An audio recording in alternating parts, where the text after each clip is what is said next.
So basically what we're going to talk about is the manufacturing processes that were involved in the making of this chair. To begin with, started with the jig design, which is shown in the previous slides. From there we were able to develop it, and each of these 7 rods were manufactured using 1.5mm of mahogany strips. They were cut at 50mm and they were layered up, so approximately 15 of them were used each time, and they were layered up to the required thickness using PVA glue, which was mixed in with a wee touch of water just to allow a smoother finish and for easier clamping. These were completed. These were allowed to set a good 24-hour drying time, and then from that they were removed from the clamp, sanded, planed and put through a machine sander to ensure that each of them had a 45mm diameter. From that then I was able to gather a concept of the overall shape and the overall width.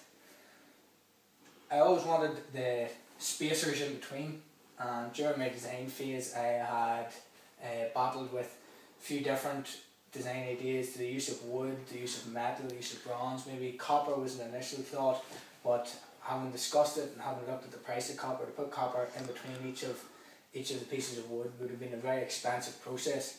What I've gone for instead has been black acrylic, 3mm acrylic, laser cut out and layered up 4 times, glued with tensile cement and sanded, polished, wet and dried, and came up with a really nice shine.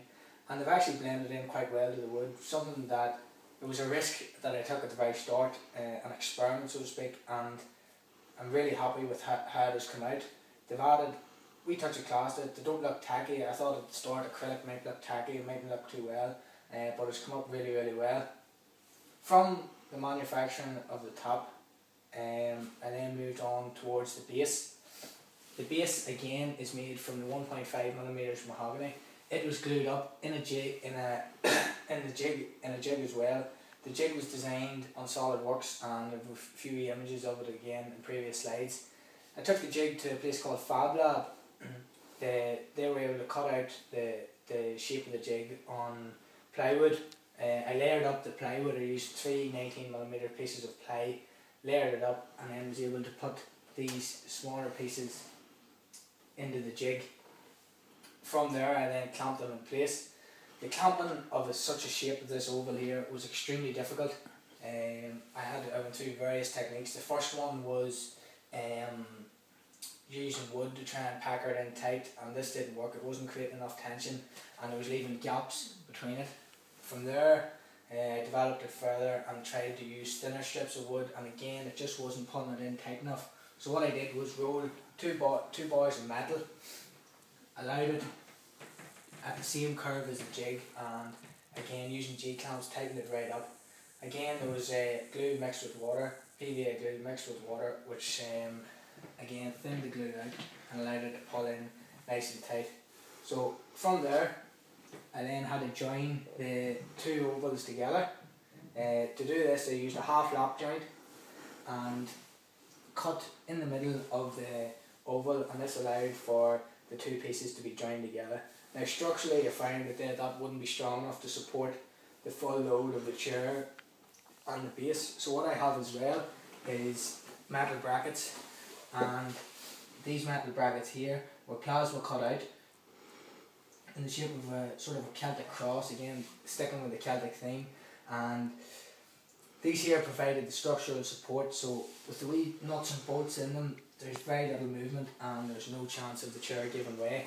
Again, this bracket was used at the bottom and at the top. The metal plate at the back again was plasma cut out, and if you look carefully in between the chair you can see here that there's the metal plate, but again it's powder coated black, so it blends in quite well with the chair.